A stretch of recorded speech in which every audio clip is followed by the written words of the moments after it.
ലോക ആയുഷ് സമ്മേളനത്തിന് ഞായറാഴ്ച ദുബായിൽ തുടക്കമാകും. 3 ദിവസം നീണ്ടു നിൽക്കുന്ന സമ്മേളനത്തിൽ വിവിധ രാജ്യങ്ങളിൽ നിന്നുള്ള ആരോഗ്യ വിദഗ്ധർ പങ്കെടുക്കും. ദുബായ് വേൾഡ് ട്രേഡ് സെന്ററിൽ നടക്കുന്ന ആയുഷ് സമ്മേളനത്തിൽ പൊതുജനങ്ങൾക്ക് പ്രവേശനം സൗജന്യമാണ്. ഫെബ്രുവരി 15 മുതൽ 17 വരെയാണ് ആയുർവേദം, യോഗ, പ്രകൃതി ചികിത്സ, യുനാനി, സിദ്ധ, ഹോമിയോപ്പതി എന്നിവയുടെ സവിശേഷതകളെ ലോക ജനതയ്ക്ക് പരിചയപ്പെടുത്തുന്ന വിപുലമായ സമ്മേളനം. ആയുഷ് മന്ത്രാലയത്തിന്റെയും ദുബായ് ഇന്ത്യൻ കോൺസുലേറ്റിന്റെയും പിന്തുണയോടെ സയൻസ് ഇന്ത്യ ഫോറവും വേൾഡ് ആയുർവേദ ഫെഡറേഷനും ചേർന്നാണ് അന്താരാഷ്ട്ര ആയുഷ് കോൺഫറൻസ് ആൻഡ് എക്സിബിഷൻ സംഘടിപ്പിക്കുന്നത്. Evidence based Ayush interventions in mind, body, health എന്ന പ്രമേയത്തിലാണ് പരിപാടി. 35-ലേറെ രാജ്യങ്ങളിൽ നിന്നുള്ള 1500-ലേറെ ആയുഷ് പ്രതിനിധികൾ സമ്മേളനത്തിൽ പങ്കെടുക്കും.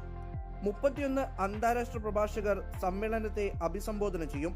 ആയുഷ് ആശുപത്രികൾ, ക്ലിനിക്കുകൾ, ഫാർമസ്യൂട്ടിക്കൽ നിർമ്മാതാക്കൾ, ഗവേഷണ സ്ഥാപനങ്ങൾ, വിദ്യാഭ്യാസ സ്ഥാപനങ്ങൾ എന്നിവയും 45-ലേറെ പ്രദർശന സ്റ്റാളുകളും ഉണ്ടായിരിക്കും.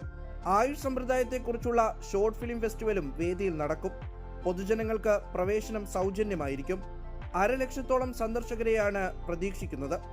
India, Europe, America, Malaysia, Australia, Africa, GCC രാജ്യങ്ങൾ എന്നിവിടങ്ങളിൽ നിന്നുള്ള നയരൂപകർത്താക്കൾ, പ്രമുഖ വ്യക്തികൾ, ആയുഷ് സംവിധാനത്തിലെ വിദഗ്ധർ എന്നിവർ സമ്മേളനത്തിനെത്തും. 24 ദുബായ്.